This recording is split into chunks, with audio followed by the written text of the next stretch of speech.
Фильм көптеген құдіретті генералдармен және ежелгі Қытайдағы Цинь әулетімен басталады. Мени атты генералға Корея ханшайымы Оксуды Қытайға қайтару тапсырылады. Ол императордың наложницы болуы керек, өйткені бұл дипломатиялық қарым-қатынастарды нығайту үшін қажет. Оның көзі Оксуға түскен бойда ол оның сұлулығына таңғалып қалады. Кенет Оксудың серіктерінің біреуі жебемен атып өлтіріледі. Генерал Чой және оның әскері ханшайымды шынайы үйіне қайтару үшін келдік деп мәлімдеп, отты жебелермен патша арбасына шабуыл жасайды. Генерал Чойдың адамдарының бірі арбаны басып алмақ болады, бірақ Мени оны итеріп түсіреді. Осы сәтте арба жардан құлап кете жаздайды. Мени арбаны тоқтату үшін өзін арқанмен байлайды. Генерал Чой Оксуды өзімен бірге кетуіне көндірмек болады, өйткені императордың наложницы болуы олардың елінің берілуі сияқты көрінеді. Чой ханшайымның өмірі үшін Менимен дуэльге шақырады және өзін құлап бара жатқан арбаға байлайды. Ақыры Мени жеңеді, Чой оған Оксуды құтқаруды бұйырады. Ол арбаны ұстап тұрғанда арба ханшайыммен бірге құлайды, сондықтан Мени оның соңынан секіреді. Олар құлап бара жатып бір-бірін құшақтайды да төмендегі өзенге түседі. Кенет Джек оянған кезде жастығын қатты құшақтап жатады, дәл ханшайымды құшақтағандай. Ол көрген түсін журналына салады, және осы түсті 3 ай бойы бірдей көріп келе жатқанын жазады. Онда ол әрқашан әдемі ханшайымды құтқаратын ежелгі генерал болады. Кейін досы Уильям оған қоңырау шалып, келуге шақырады. Екеуі кездесіп, әңгіме құрғанда Джек Уильямның Гонконгқа неге қайтқанын сұрайды. Уильям видео қоңырау ашып, Джекті өзінің антигравитациялық зерттеу жобасына шақырады. Уильям оған нөлдік гравитация өрісін жасау үшін сирек материал іздеуге көмектесуді ұсынады. Джек өзінің тек археолог екенін айтып, неге шақырғанын түсінбейді. Уильям оның Цинь әскерінің ашылуы туралы жазған мақаласы көмектесе алатынын, өйткені ол ежелгі мифтік фунға байланысты құпияны ашуы мүмкін екенін айтады. Бірақ Джек өз ашылуы мифке негізделгенін айтады. Уильям оған сенуді сұрайды, Джек ақыры келіседі. Кейін олар Үндістандағы Цинь ханзадасының ежелгі ғибадатханасына барады. Онда көптеген сенушілер ұшады деп мәлімдеген қасиетті адамға дұға етуде. Олар оның ұшқанын өз көздерімен көреді, бірақ Джек сенбейді, сондықтан ғибадатханаға кіріп зерттейді. Ішінде қылыш жанында қалқып тұрған табытты табады. Джек табыттағы ежелгі жазуларды шешеді, және Цинь империясына миссия кезінде Цинь ханзадасы қазына мен әйелдерді сыйлық ретінде әкелгенін, ал Қытай императоры оған өз наложницаларынан бірін таңдауды ұсынғанын, бірақ ол бас тартқанын, орнына сүйікті Оксуды таңдағанын біледі. Қытай императоры оған Оксудың суреті мен Цинь жұлдызын береді. Сол уақытта Уильям үстінен ғажайып қара тасты алады да, абайсызда нөлдік гравитация өрісін бұзып, табыт пен қылышты құлатады. Бақтымызға орай, Джек ауыр тас табыт пен қылыштың астында қалудан әрең құтылады. Табыт ашылып, ішінен Джектің түсінде көрген ханшайымының жасырын суреті шығады. Кенет Джектің көз алдында көрініс пайда болады.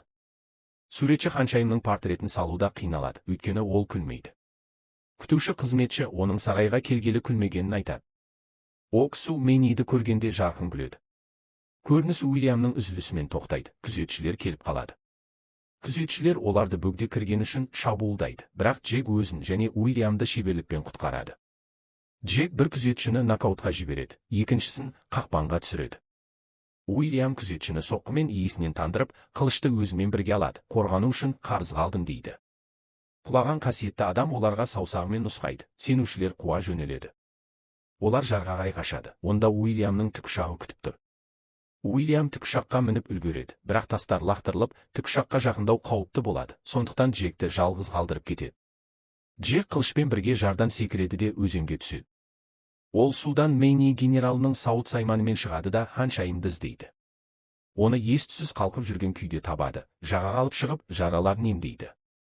Оксу есін жиып, ол оны қорғай алмаған үшін кешірім сұрайды. Кенет оларға шабуыл жасалады, Оксуды ұрлап әкетеді. Оны өлтіреміз деп қорқытады, егер қылышын тастамаса.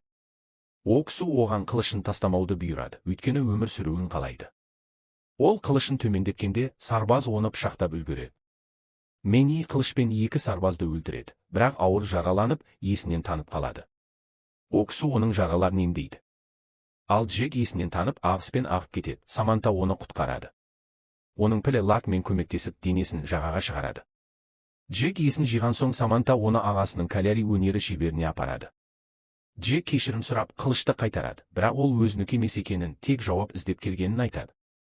Шебер жауаптарын дуэльден кейін беремін дейді. Дуэль кезінде Джек өткен өміріндегі Цинь ханзадасымен дуэльді есіне түсіріп, Мэнидің жекпе-жек дағдыларын қысқа уақытқа қалпына келтіреді. Ол шеберден өткен өмірлерге сенесіз бе деп сұрайды да, ежелгі генерал мен ханшайым туралы түс көріп жүргенін айтады. Толығырақ сұрамақ болғанда шебер тек өзі жауап таба алатынын айтады. Мэни мен Оксу сапарында бірге көбірек уақыт өткізген сайын Оксу оған ғашық болады. Бірақ Мэни де ұқсас сезімде болса да, ханшайымның наложница болу мақсаты мен миссиясын есіне салып шегінеді. Ол халықтар үшін өмір сүруді өтінеді. Оксу ақыры келіседі, бірақ тек оның үшін ғана өмір сүремін дейді. Ал Саманта Джекке полиция іздеп жүргенін айтады да ауылға қашады. Халық арасында жасырынуға тырысады, бірақ танылып қалады. Саманта полициямен күресіп көмектеседі. Олар машинаға түсіп қалады, бірақ құтылып үлгереді. Джек машинаны өшіріп, тұтқындалған күзетшілерді құтқарады. Кейін Саманта оны Қытайға апаратын қайыққа отырғызады. Джек шебермен оны қайтып көруге уәде береді. Уильям мен командасы қаратастың антигравитациялық материал екенін, метеорит бөлігі екенін анықтайды. Тас шығаратын жарық бөгелсе ғана жұмыс істейтінін біледі. Джек үйіне аман-есен оралады да Уильяммен кездеседі. Олар қылыштың Цинь әулетінен екенін анықтайды. Джек қылышты Қытайдың ұлттық мұражайына ұлттық қазына ретінде тапсырады. Бұл Мэггиді ашуландырады, өйткені Уильямның жобасын қаржыландыратын оның қоры. Джек пен Уильям артефакттың кімге тиесілі екені туралы дауласады, бірақ Джек оның Қытайдық екенін еске салады. Кейін Мэгги Уильямды профессор Куға апарады. Ол оны қаржыландырып жүрген адам, және қабір тонаушылардың қылмыстық синдикатын басқарады. Профессор Ку Уильямға Джекпен жұмысты жалғастыруды бұйырады, өйткені бұл оны ұлы ғалым етеді. Ежелгі Қытайда Цинь императоры ауыр халде жатыр, оны құтқарудың жалғыз жолы өлмес дәрі. Бірақ ол тасымалдау кезінде көтерілісшілер ұрлап кеткен. Мэни император өлсе наложницалармен бірге жерленетінін естіп, өлмес дәріні өзі алып келуге сұранады. Кеңесшілер қарсы болады, өйткені император қорғансыз қалады. Мэни аз ғана атты әскермен баруды ұсынады. Кетер алдында Оксуға қорғайтынын қайталайды. Оксу оралғанша күтемін деп ант береді. Мэни аз ғана сарбаздарды таңдайды, бірақ олардың бәрі адалдық антын беріп, еріп барады. Олар дәрі тасымалдаушы күзетшілерге тұтқиян шабуыл жасайды. Бұл опасыз ханзада мен канцлердің бұйрығы. Мэни келіп канцлерге императордың бітім жарлығын көрсетеді, бірақ ол елемейді. Ұрыс басталады. Сөйтсе көтерілісшілер деп аталғандар генерал Манидің әскері екен. Мани Мэниді шайқаста табады да, канцлердің оны өлтіргісі келетінін айтып, өз әскерінің қорғауына шақырады. Канцлер Мэниге атқанда жылқысы қара желді ғана тигізеді, ол баяулап қалады. Мэни дәріні орынбасары Нин Ганьянға беріп, Оксуды қорғауды бұйырады. Ал Уильям Джекті оятып, алдыңғы дау үшін кешірім сұрайды да, реликті қайтару керек екеніне келіседі. Ол Оксудың суретін жақтауға салып беріп, Джектің түстеріндегі сарқырама мен туннельдер туралы ақпарат береді. Олар айнайдан 200 миль қашықтықтағы сарқырамаға барады да, артында үңгір бар екенін анықтайды. Олар білмей, профессор Ку мен адамдары оларды бақылап жүр. Джек сарқыраманың үстіне шығып, үңгірге секіреді. Ол кіреберіс табады да Уильямға хабарлайды. Ку мен адамдары жарылғыш затпен кіреберіс жасап, Джекті есінен тандырады. Қалқып тұрған Оксу оны табады да есін жиғызады. Ол оны Мэни деп қателесіп, сыртындағы арбаға апарады. Ол мұздаған Цинь әскерін көрсетеді. Екеуі Цинь императорының мавзолейінде қалқып жүреді. Нин Ганьян оны бөгдедеп шабуылдайды, бірақ Оксу тоқтатады. Ол оны танып, кешірім сұрайды. Ку мен адамдары кіреберісті табады да, Джекті өлі деп ойлайды. Джек жардан секіреді де, нөлдік гравитация өрісі бар екенін түсінеді. Нин Ганьян Джекке Нин Ганьян дәріні императорға жеткізгенін, бірақ кеңесшілер оны қауіпсіздік үшін ішуді бұйырғанын, Оксуды да ішкізіп, екеуін мәңгілікке Цинь мавзолейіне қамағанын айтады. Нин Ганьян Мэни дәрімен кеткеннен кейін не болғанын сұрайды. Қара жел өлген соң Мэни жалғыз канцлерге қарсы тұрады. Ұрыс жалғасады, Мэни көп сарбазды өлтіреді.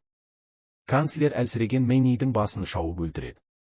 Оксу мен Нин Ганьян алдарындағы адамның Мэни емес екенін түсінеді. Кенет мавзолейдің кіреберісі жарылғанда Ку мен адамдары шығады. Нин Ганьян оларға қарсы тұрады. Ку оның өлмес екенін болжайды. Нин Ганьян олардың тереңірек кіруіне жол бермеу үшін шабуылдайды. Сол уақытта Ку Оксудан өлмес дәріні сұрайды. Джек Нин Ганьянға Оксуды қорғауды бұйырып, өзгелерімен күреседі. Ку Оксуды мәжбүрлеп аспан сарайына апарады, дәріні іздеп.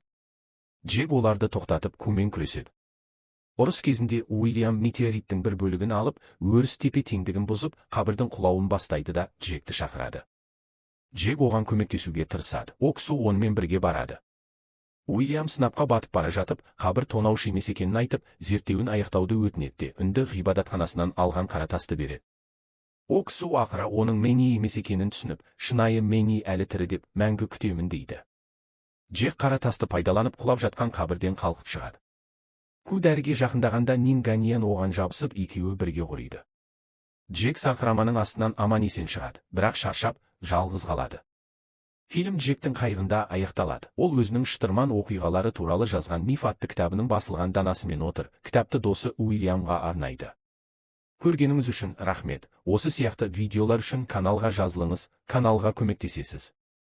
Күніңіз сәтті өтсін.